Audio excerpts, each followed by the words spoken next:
सूर्य कुमार यादव को बल्लेबाजी करते तो कई बार देखा है, पर जिस अंदाज में वो बैटिंग करते हैं ना, उस अंदाज में जितनी बारी भी देखते हैं बहुत अच्छा लगता है। ऐसा लगता है कि सूर्य की चमक के अंदर जब मुंबई चमक कर निकलती है तो अलग ही दुनिया लगती है, खास तौर पर अपने होम ग्राउंड पे मुंबई पे।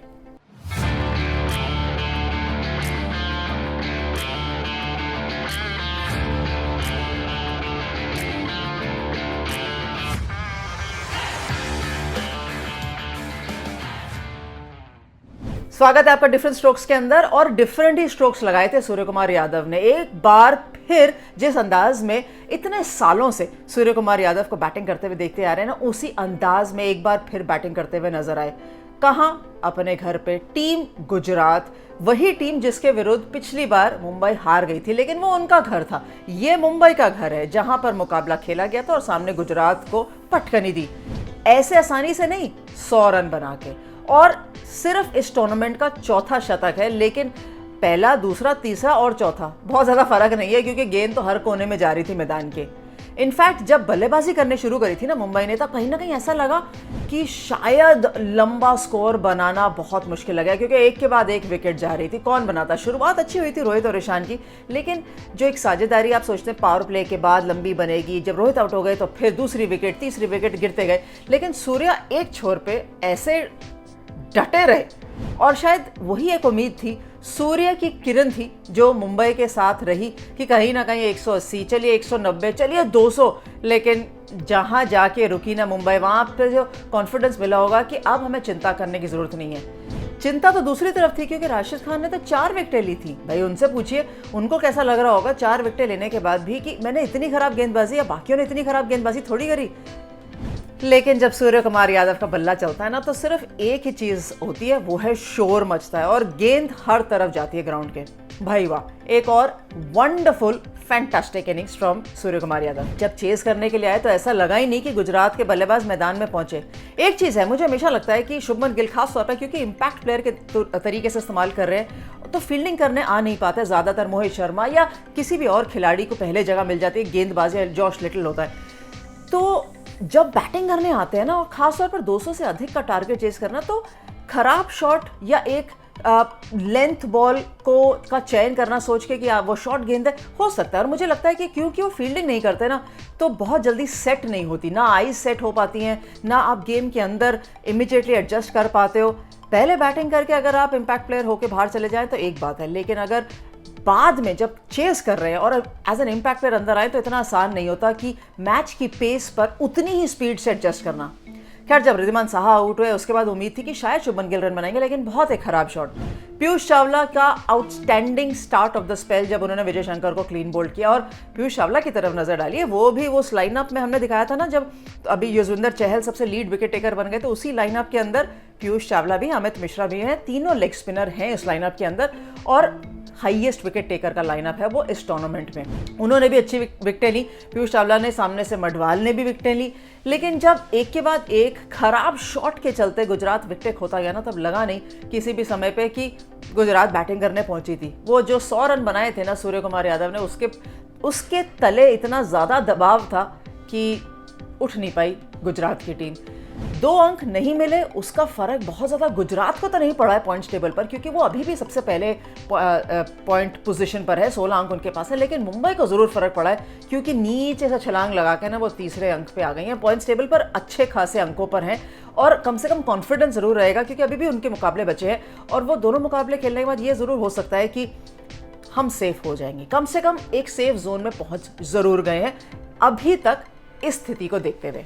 लेकिन आने कौन से वाले हैं? 2 मुकाबले आने वाले हैं। वो है क्योंकि सैटरडे का दिन, तो 2 मुकाबले खेले जाएंगे। पहला मुकाबला रहेगा दोपहर को, हैदराबाद से आएगा और सामने रहेगी लखनऊ की टीम। जब पिछली बारी जब लखनऊ और हैदराबाद की टीम आमने सामने रही थी ना, तो शाम का मैच था, लेकिन लखनऊ जीत गया था वो मुकाबला। हैदराबाद के अंदर ये दूसरा मुकाबला रहेगा जो दोपहर का रहेगा। पहले राजस्थान रॉयल्स के विरुद्ध खेले थे और राजस्थान ने पहले बैटिंग करी थी, 200 से ज़्यादा रन बनाए थे बोर्ड पे, वो जीत गए थे। तो क्योंकि दोपहर का मैच है, तो बैटिंग तो ज़्यादातर उम्मीद है कि टॉस जीतने वाला कप्तान करेगा ही। लेकिन चाहे वो हैदराबाद हो चाहे वो लखनऊ हो, दोनों के पास अलग अलग समस्या है। लखनऊ के पास केएल राहुल नहीं है, लेकिन क्विंटन डिकॉक ने वो जगह इतनी बढ़िया तरीके से भरी है कि कहीं ना कहीं बल्लेबाजी स्ट्रॉन्ग दिख रही है, लेकिन गेंदबाजी स्ट्रगल कर रही है। अब आपकी गेंदबाजी के अंदर स्पिनर्स पर रिलाय करेंगे जाएंगे तो कोई प्रॉब्लम नहीं दिखी, क्योंकि कृणाल पांड्या कप्तान है, आपके पास बिश्नोई है, आपके पास अमित मिश्रा है, लेकिन सीम बॉलिंग के अंदर थोड़ा सा ऐसा लगेगा कि इतना ज़्यादा ग्रेटर इम्पैक्ट नहीं है, लग सकता है। लेकिन जब हैदराबाद की तरफ जाएंगे ना तो कहेंगे ओके, उमरान मलिक खेल नहीं रहे, मयंक मार्कंडे बहुत बढ़िया गेंदबाजी कर रहे हैं, एक और स्पिनर है वो भी अच्छी तरीका से सपोर्ट दे पाते हैं, दैट इज़ अभिषेक शर्मा, अगर लेफ्ट आर्म स्पिन उनकी यूटिलाइज करें। लेकिन फास्ट बॉलिंग डिपार्टमेंट थोड़ी सी हल्की दिखती है। भुवनेश्वर कुमार हैं, उनकी तरफ कोई उंगली नहीं उठा सकता क्योंकि वो कंसिस्टेंट है, लेकिन फिर भी क्या वो इतना इम्पैक्टफुल गेंदबाजी का क्रम है? पिछला मुकाबला जो जीते थे ना वो जयपुर में जीते थे और वहाँ पर भी रन्स पड़ गए थे अच्छे खासे, लेकिन बल्लेबाजी, जब हैदराबाद की तरफ जाएंगे तो कहेंगे बल्लेबाजी। वहाँ तो अब्दुल समाद बचा गए थे जयपुर के अंदर आखिरी गेंद पे 6 रन बना के, जब नो बॉल हो गई थी संदीप शर्मा से, लेकिन क्या कंसिस्टेंटली उनकी बल्लेबाजी चली है? अभी तक तो इस टूर्नामेंट में नहीं। ग्लेन फिलिप्स पिछले मैच में बहुत बढ़िया प्रदर्शन किया था, मैच जिताया था, प्लेयर ऑफ द मैच मिले थे, उनसे उम्मीदें रहेंगी। मार्करम क्लासन से उम्मीदें रहेंगी। मुझे लगेगा कहीं ना कहीं बैटिंग ऑर्डर जो है ना उनको शफल करना चाहिए।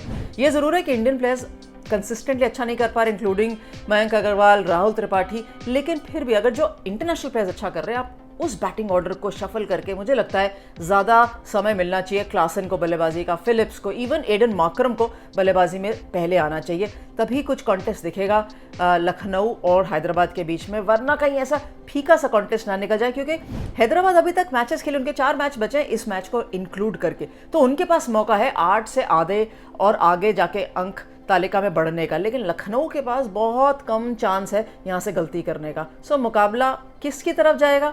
जो टॉस जीतेगा पहले बैटिंग कर ले तो कहीं ना कहीं एडवांटेज बैटिंग फर्स्ट में मिल सकता है। लेकिन दिन का दूसरा मुकाबला आएगा दिल्ली और पंजाब के बीच। अभी तक ये दोनों टीमें आमने सामने नहीं रही हैं। दिल्ली बहुत नाखुश होएगी।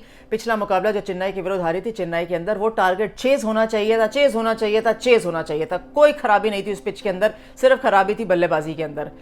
यश डुल बाहर बैठे हैं, मुझे लगता है उनको खिलाना चाहिए। गेंदबाजी में चेंजेस होने चाहिए। बल्लेबाजी में जितने बाहर खिलाड़ी बैठे हैं सबको मौका दे दीजिए, क्योंकि वो बहुत ज़रूरी है। अगर आपका बल्लेबाजी क्रम नहीं चल रहा तो बदलाव करिए, चेंजेस करिए। क्यों नहीं कर रहे? आपकी टीम अच्छी है, गेंदबाजी अच्छी करते हैं तो बल्लेबाजी अच्छी नहीं होती, बल्लेबाजी ठीक करते हैं तो गेंदबाजी नहीं अच्छी होती। दिल्ली की ऐसी ही कहानी रही है। बहुत मुश्किल है कि प्लेऑफ तक पहुंचे, लेकिन फिर भी मुकाबला है, क्योंकि पंजाब के लिए भी एक चैलेंज है। वहाँ उनको भी मुकाबले जीतने जरूरी है, क्योंकि वो middle of the points table पर हैं।